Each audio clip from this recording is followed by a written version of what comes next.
Gentlemen, the film is about family, tradition, legacy.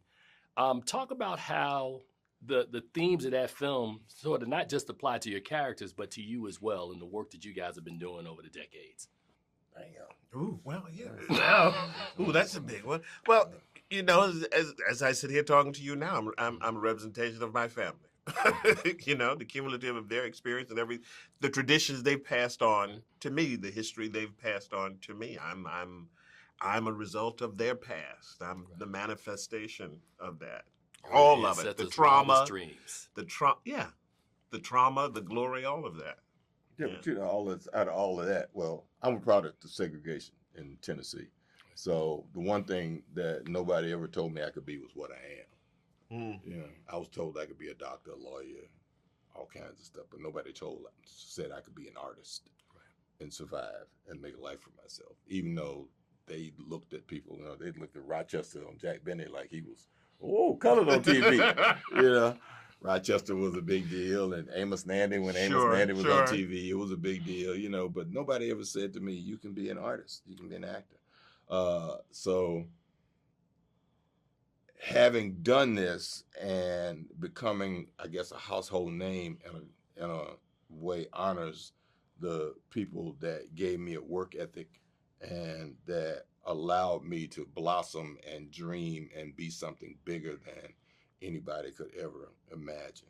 I was the only person that imagined I could be this. And, even when I told my mom I was going to do it, she said, well, what you going to do for a living? So I told her, this is it. So we'll see. Yeah. No, it was the same thing. Yeah. The same thing for me because they had no frame. They have any frame of reference for it. They said, how do you go and do that? That's not a job. What is that? How are you going to take care of yourself? Well, then when they found out once I did that commercial and I came home, the neighbors would be like, well, why don't you go apply for one of them soap operas? I know like you can put in a job application. You know what? You need to call Spike Lee. Yeah. Say, you're right. I'm going to call him. Okay. Let you talk to him. Right. Sam, there's a certain fearlessness, I think, from looking at the performances you've given over the decades, man. What would you attribute that to and what you bring to these performances that you play? Or the characters that you play? Well, I attribute it to the fact that, I spent a lot of time in the movie theaters on the weekend, watching all kinds of, they had a whole kiddie program on Saturdays we had two black theaters, the Liberty and the Grand. And the Liberty had this big black thing on Saturdays where you watch cartoons for like an hour. And then they had like serials like Roy Rogers or Gene Autry and stuff like that. And then they would show like the Three Stooges or some Errol Flynn movies, some sword fighting or whatever. And I always wanted to be those people.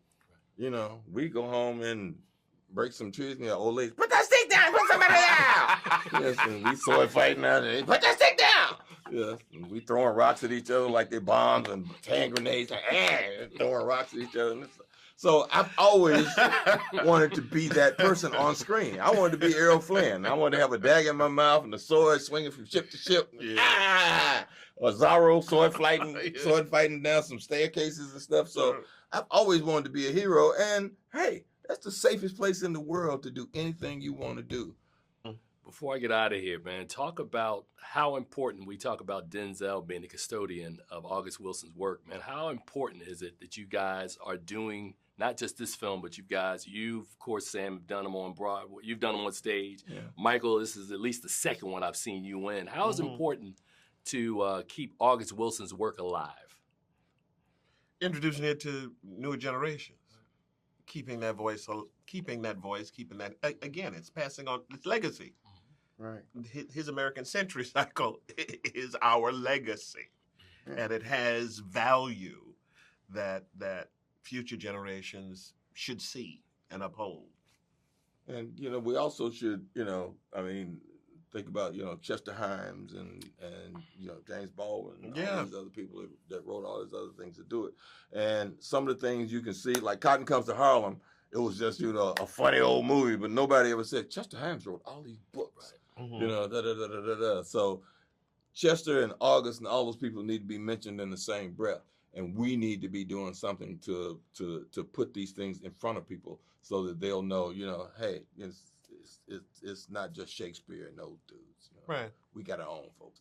Absolutely.